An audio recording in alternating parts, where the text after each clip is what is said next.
our life. Hello, I'm Margaret. And I'm Russ. And we're with Michaela. We're about helping people saving wildlife. I'd like to invite you along with our adventures.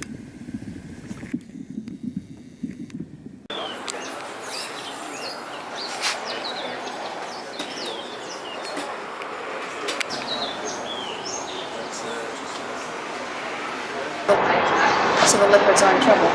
Big trouble. Worse than mine.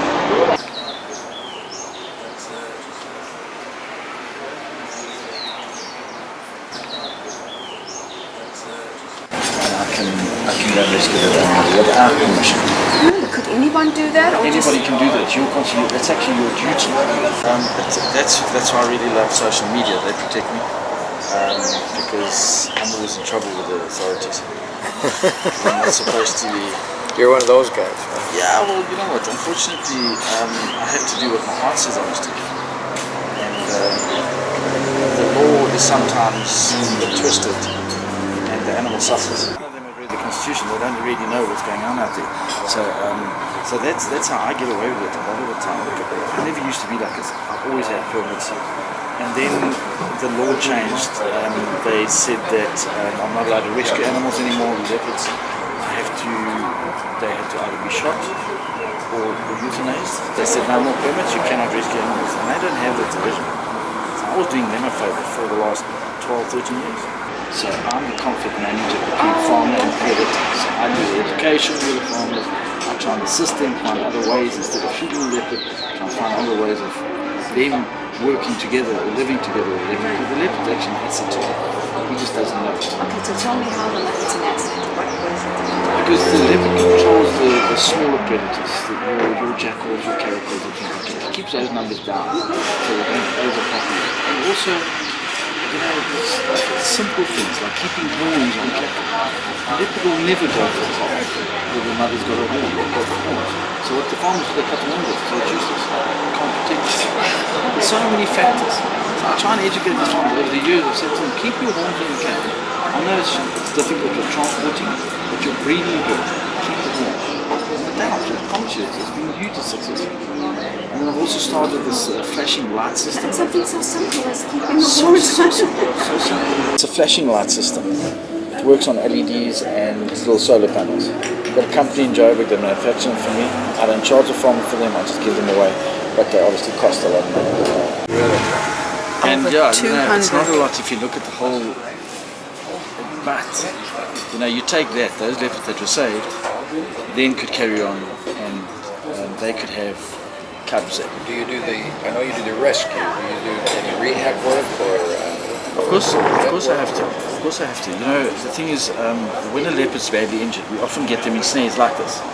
Then it has to go to a holding facility where it has to be doctored.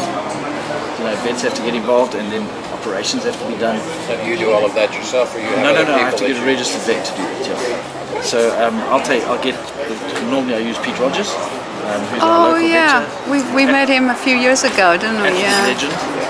And I trust him because he's so good at this, you know, and we work so well together. So I bring the leopard here, we operate on it, we then put it in a holding facility for a time, hopefully not too long so it loses territory, because if a leopard's out of its territory for more than 3 months, another male will come in. So we try and do it before that to get the rehab going. They're incredible animals, they repair so quickly. So then what we do is we take it straight back, release it and leave it alone, you know. I don't believe, honestly don't believe, and it has to be researched, that leopard mortality is caused by other predators. Like, yes, it is by lions, obviously, because lions take out the cubs, or another leopard will take out a cub. But most of it is sibling rivalry within the nest. They tell me that jackal take them out. I've never seen a jackal take a leopard.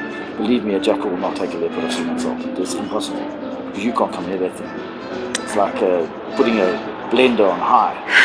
Just nails and claws.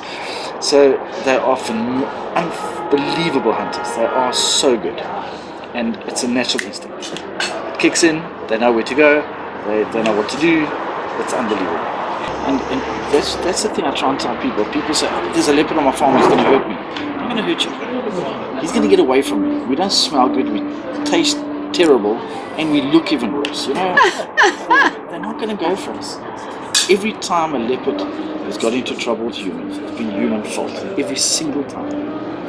It's been human interaction, trying to force them into corners, trying to get close to them, push them, and when a leopard is cornered, Of course. is the most dangerous animal in the world because of its agility.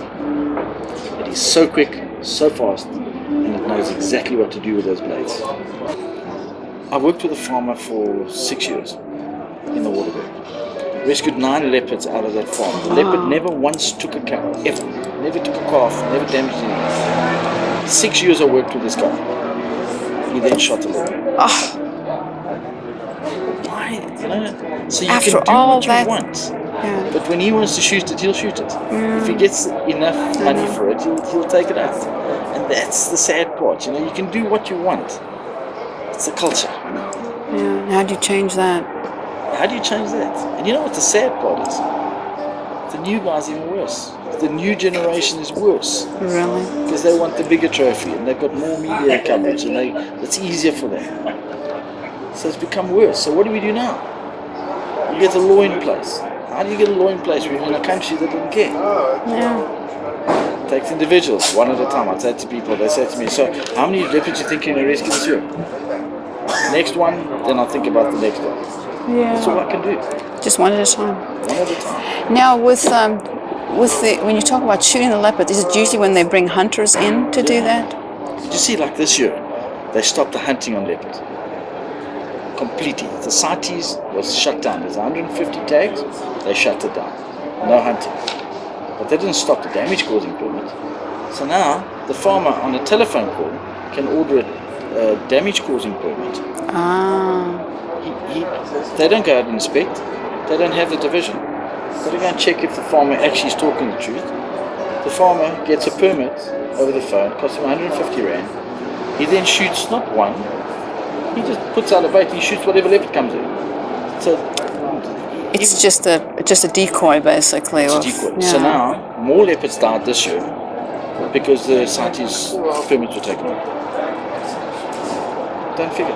I'd rather have the CITES there. I'd rather have the tags where we know, yes, we're going to lose 150 leopards. Now we could have lost, what, 2,000? Because the guys just shoot randomly. And, you know, they say, oh, but they can't get the skins out of the country. Believe me, I've seen how they get them out. Who's the worst offender from overseas? They come from all over. Do they? Because from the things that we've read is that 90% of the hunters come from the United States. Not 90%. I would say 70%. Would you? The rest is Spain, Okay. Germany, Germans, they love it. Do they? Are the German hunters? All over Holland. You know, you can't point fingers just at the United States. Part of it is educating those people that what they're doing is But again, putting the disseminate. laws in place. You see, Yeah. it's too easy. They fly in with private jets, and they fly out with private jets. They get paid. We caught guys high. We caught guys actually paying, caught red-handed, paying the customs and excise. Brought in illegal guns, and nothing happened. We sent it through to. We had this all on undercover cameras. Sent it through to conservation specialists. Still waiting, still lying there. That's like 6 years ago. So the leopards are in trouble. Big trouble. Worse than mine. Worse than mine. You don't see it, people don't know about it, so people just don't worry about it. That's why it's so hard for us to get funding to do it, because it's not a rhino, it's not a big thing that you can show people.